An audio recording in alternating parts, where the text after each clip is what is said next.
call, please. Sure, Lukakis and Joyce are excused. Alex? Present. Ethier? Gil. I think it's a great idea. We started the meeting. Fine. Greyjoy, I'm sorry, Kuhn? Here. Simpson? Drake? Yeah. Grimm? Here. You have a quorum. Thank you. First item of business is approving the previous meeting minutes. Is there a motion? Motion by Jeff Kuhn. Second. By Mr. Ethier. All in favor? Aye. Opposed? And that's carried. Item number 2 is being tabled at the request of the sponsor. So we'll move on to current business. Item number 3, amending the 2025 Department of Human Resources budget daycare subsidy program. Good evening, ladies. Good evening. Funny seeing you guys here again.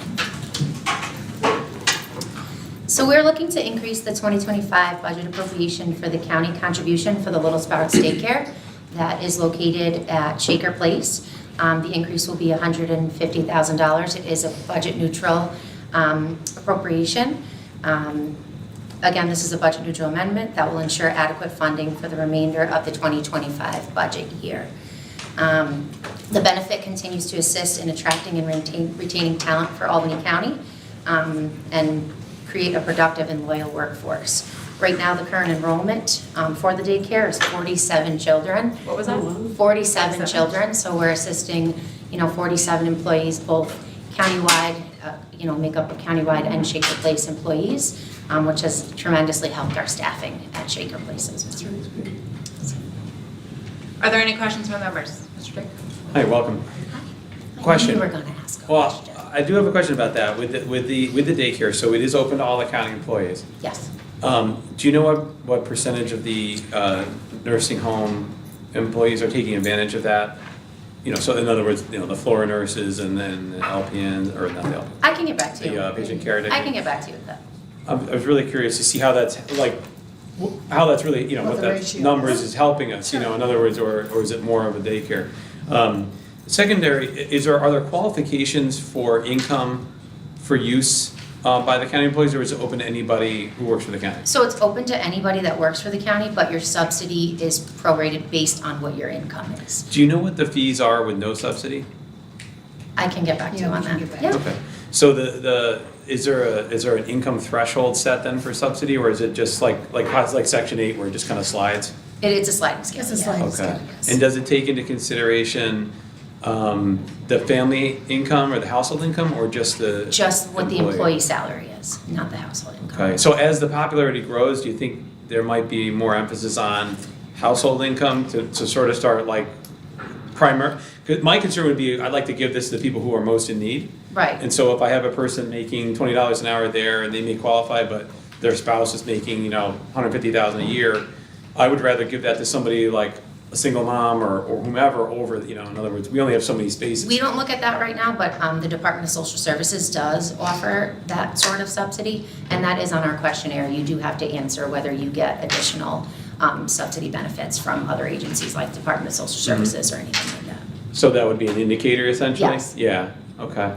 Yeah, just putting my 2 cents in, I know that's not what we're really here to discuss, but I would really want to be giving this to the people most in need. So, in other words, if there's a household that's doing really well, otherwise, I'd rather say, hey, can you guys wait because we've got these folks who really need it. Well, right now, we're utilizing it as a retention and attracting tool. We're having, especially at Shaker Place, we were having a tough time staffing, especially with the old contract and those sorts of things. So this was allowing working families to be able to, utilize the daycare services. That's great. And hopefully, as it evolves, we'll look at different shifts and different scheduling. I know that that's something that we're looking at as well down the road. As we have, overnight shifts and evening shifts, that's something that we will explore. And no rush, but I would appreciate if you follow up on that. Like in other words, at Shaker Place, how many people are Yeah, I utilizing can probably have that? that to you by tomorrow. I just think it's a fantastic program, so I'd really like to see how we're doing. Will do. Thank you. You're welcome. Any other questions, Ms. Lockwood? How many children can you accommodate? So right now, we are at maximum capacity. And the reason why that is because we do have to leave spots open as children grow and age up into different rooms.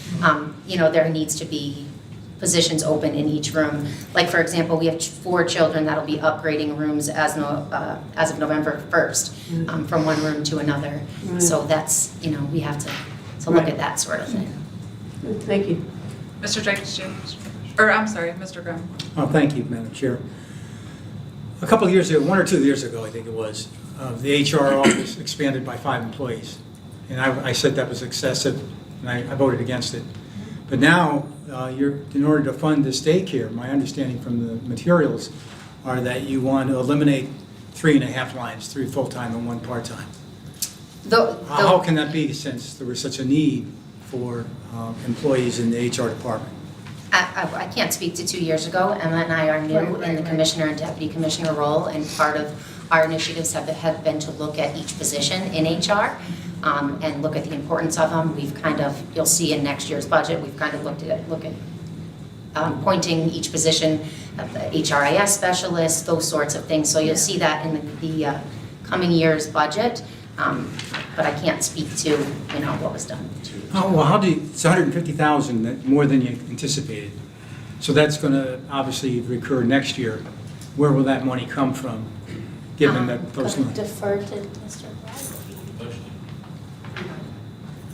Budgeted for the daycare. Yeah, we're putting the budget together now. This is one of the things that we know now that we didn't know last year. Okay. This time last year, opened July. So, yeah, it was only open a couple months. It was very low utilization at that point. So we put a number in. I guess, how did the policy come about that you would be employee salary only? Because the spouse could be, the employee could be married to a spouse making 90 grand a year, and they would be, from what I understand, then they would be getting subsidized daycare, which I don't believe is the purpose of subsidized daycare. How did that policy come about? Unfortunately, that policy was established before Emma and I both. We haven't been in the role that long. That's something that we can look into. Okay, Most definitely. I appreciate that because, Todd and I are for helping people with daycare. But I speak to a lot of private sector people that pulling their hair out because they can't find daycare or they can't afford it. Right. So we say we don't pay our county employees enough. This is an incredible benefit. And it's good because it's exactly what Shaker Place needed. Absolutely. They need it because they're taking oftentimes bus rides there and they're limited income. That's really what I think it's intended for. That's why I think household income, which is what the IRS does, should be part of the package. We have it. So I'm prepared to vote for you tonight, but I'm watching carefully as to whether or not that policy changes. Thank you. Thank you. Thank you, Mr. Grimm. Thank Or, Oh, go ahead. Either. Go ahead. You can go. No, you go. I'm gonna make a motion to accept. go ahead. You want to shoot one way or the other. I really think Gilman's gonna say something. I think you may have answered this already, but can you clarify, is this just for the Shaker Place nursing home employees, or is this for all county? So actually, what we're looking for today is for all other county employees, not the Shaker Place. Okay. But at Shaker Place, there's a daycare on the site there? So the daycare is on site, but the children are made up of both Shaker Place employees and total county employees, but kind of paid for under 2 different lines. So this would be for, expanding it to all county employees, it would be for county employees to send their kids to the Shaker Place daycare? It already is expanded to all county employees. It's just the line that pays for that. They're just paid out of 2 different It's lines. a correct. subsidy to defray the cost. Okay. And then I'll just add, I understand what legislators Drake and Grimm are saying in terms of household income, addressing the people with the greatest need, but I'm unsure if that's a better route. I think on the one hand, if you're just going with the income that they make, I think it simplifies the system a lot. You have obviously on file easily how much money they're being paid by the county, and if it's employee retainment or employees who can be hired, it's very simple. They make this salary, they get this amount of subsidy. So I'm not saying that's a bad idea, but not really convinced that that's a better option. I think we want to consider all those factors. We'll provide you clarity. Okay. Any other questions, Mr. Ether? No, I just want to make a motion to accept it, but I will answer Mr. Grimm. I don't mean it that way. But the question you asked her about the employees that worked there, where they went 5 of them last time, and now they're reducing them. Yeah. I don't know if the same ones, I don't even know if they're union or not, but that question would be better directed at the union. If that did happen, and the union allowed them to reduce 3 people, it'd be more, if they're just strictly management, they can do what they want. But if they got any union people, I'm sure a union would address the issue, why eliminate 2 or 3 people? If the union's not addressed that issue, shame on them, and shame on you more if these people are double up in that office, do somebody else's work. But I don't know if they're union, but a little tip from a union guy. All right, yes, Mrs. Lockhart. Yeah, make the motion. Can I just follow up? The history of this, because I remember at the beginning of this, I think it's a great idea, by the way. But it wasn't so much about whether somebody made so much money or didn't. It was to keep good people at Shaker. Retention. And, you know, some nurses, the competition out there for nurses, for all people in healthcare, we're losing them to everybody, partly because we can't match always the salary. But, and this enables a benefit that we can give. So it's not so much about the money as it is about retaining good people. And to Am I your- correct? Absolutely, and to your point, that market, right, there's nurses not just at Shaker Place, but nurses are employed at the Department of Health, the Department of Mental Health, Department of Social Services, so that's a benefit that we're looking to have, again, not just at Shaker Place, but countywide. Correct. Okay, we have a motion to accept amending the department budget. Second. All those in favor? Aye. Any opposed? And that's carried. Thank you, guys. Thank you. Next item on the agenda is confirming the appointment of the Director of the Department of Economic Development, Conservation, and Planning. Hi, good Welcome. evening, everyone. We are here today. My name is Cameron. I'm the Director of Policy for County Executive's Office. I'm joined with our Director of Operations, Mike Lally. We are here to respectfully request the authorization to appoint Anne Marie Salmon to my right to the Director of Economic Development, Planning, and Conservation and Planning, I should say. Anne Marie has a wealth of experience in public administration, as you will hear more about, and you will see in her resume. Someone who shows a commitment to the public good, as well as dedication to an organization that has allowed her to climb the proverbial ladder to a key head of a department in municipal government. She'll discuss her qualifications that make her not only qualified, but actually ideal for this position. I do want to clarify something from the outset in terms of the various positions that are involved in economic development. The position that is before, the appointment that is before you today is separate and distinct from the Alliance. As you all know, this is a chartered position, one that existed long before the Alliance came to fruition. That is not to say that the head of the Alliance and the head of Economic Development, Conservation, and Planning are one and the same. They're actually very distinct roles. The Alliance will continue to serve as the lead on economic development. The appointment that you're considering is as the Director of Economic Development, Conservation, and Planning. Those are 3 important roles that are involved in this position, and planning and conservation need to be prioritized by this individual.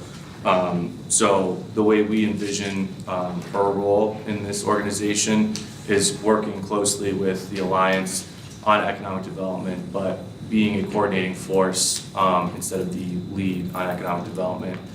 We strongly believe that economic development can't and should not happen without planning and sustainability in mind. So we are here today to ask for your appointment to someone who is duly qualified for the position, and I'll pass it over to Anne Marie. Sure. Thank you, Cameron. And I want to say, first off, thank you to the legislature for the opportunity to appear before you today.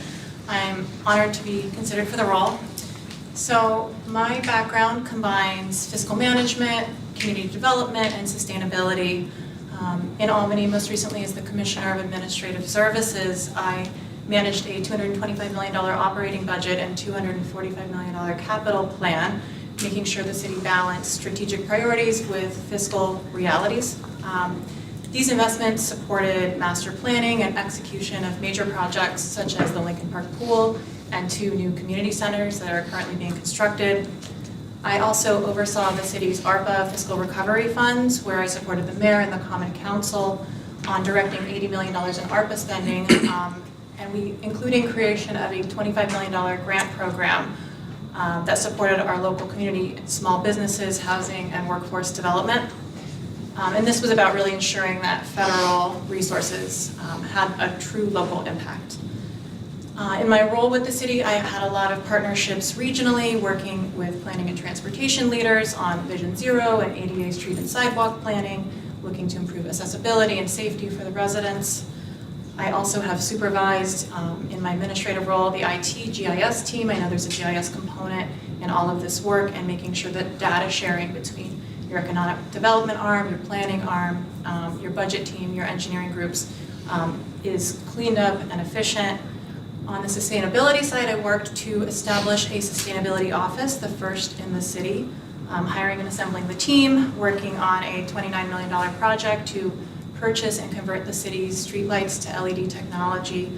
I also initiated the city's update to the climate action plan and secured funding for that from the state, and have worked with the Common Council of the city and the mayor to establish a vehicle infrastructure plan to convert the city's fleet to electric over time.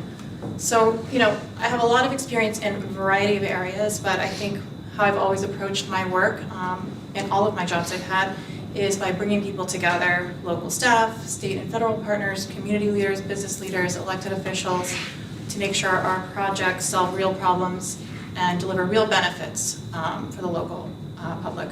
So if confirmed, I would bring that same collaborative and results-driven approach to this role, and I want to thank you all sincerely for your consideration. Thank you. Does anyone have any questions for Ms. Selman? Well, first, I'd like to say you could be, in my opinion, one of the best prepared and most articulate candidates we've had presenting in front of us in a long time. Thank you.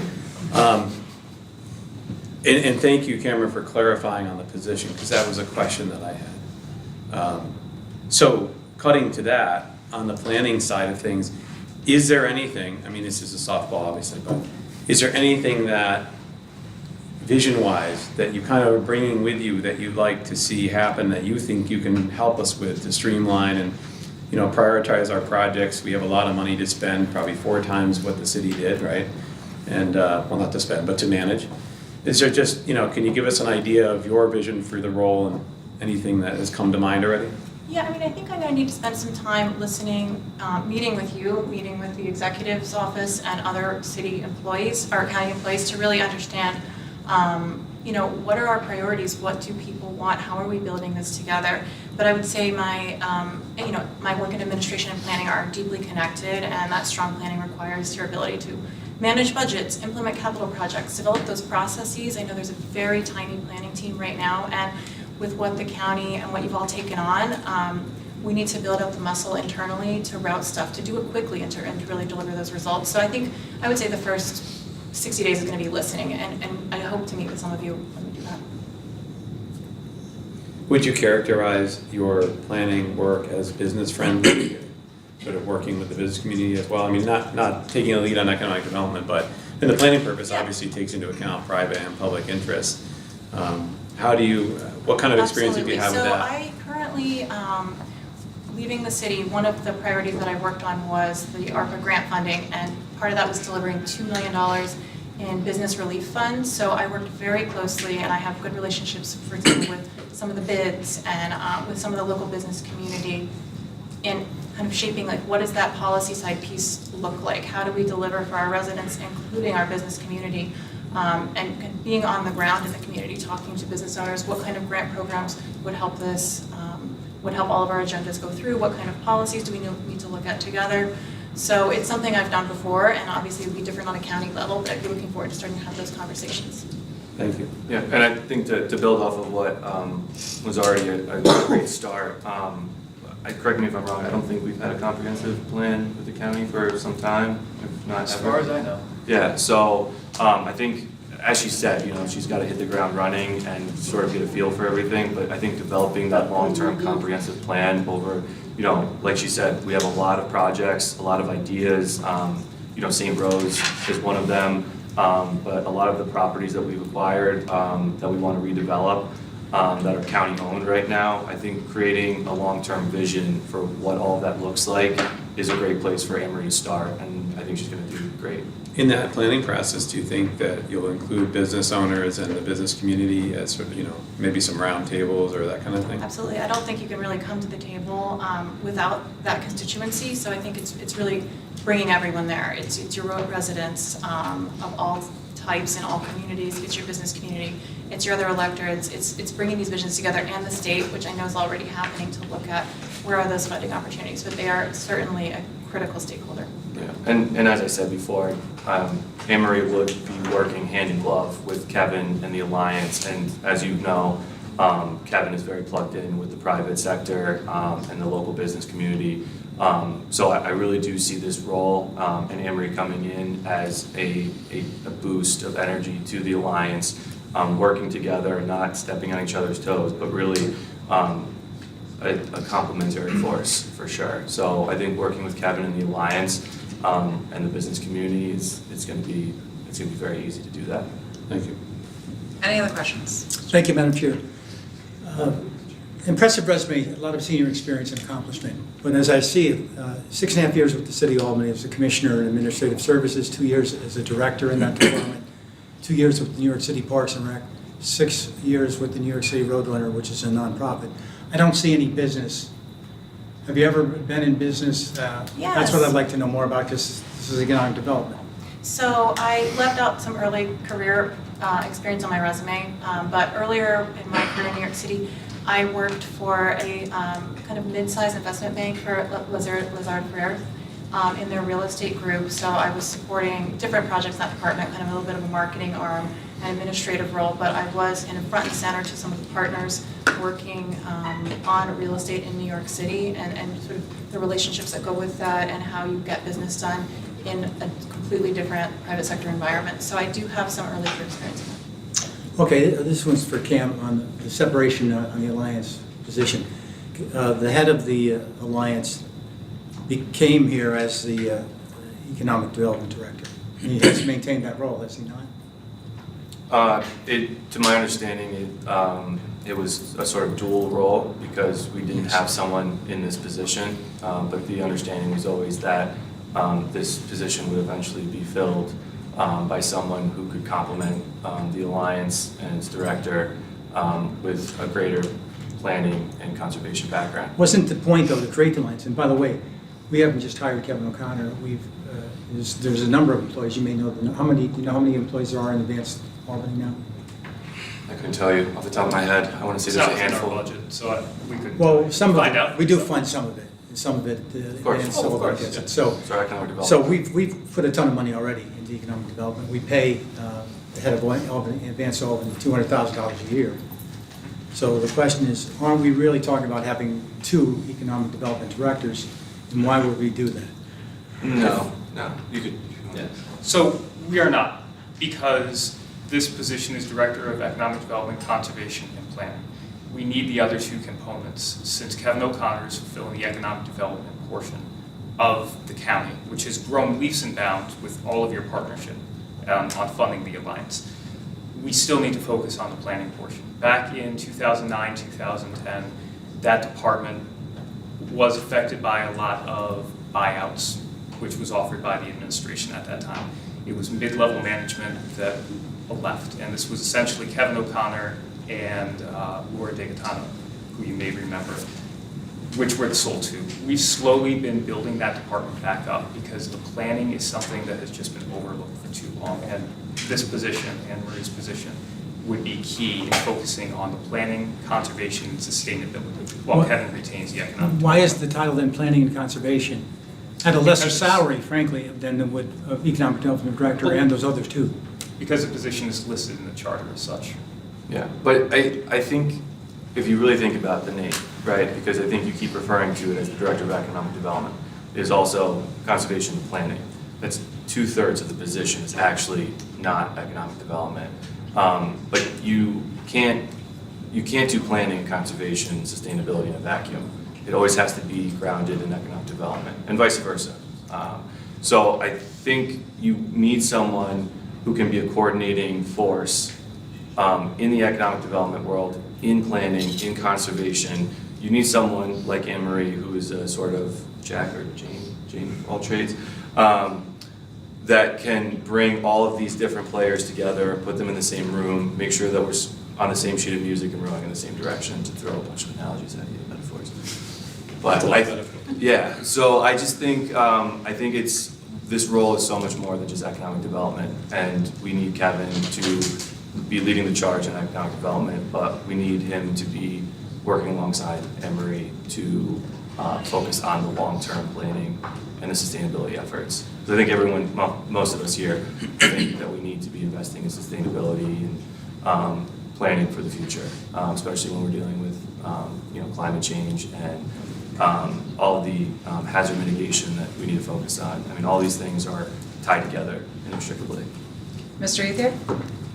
I just want to agree with what my colleague, Mr. Drake said over there, and I think you're highly qualified. I think you'd be an asset to the county, and with that, I'd just like to make a motion we accept it. Great. We have a motion. We have a second by Mr. Kuhn. Any other questions? All those in favor of the appointment of the Director of Department of Economic Development, Conservation, and Planning signify by saying aye. Aye. Opposed? And that's one. And that's carried. Thank you. Any other business? Motion to adjourn? Favor.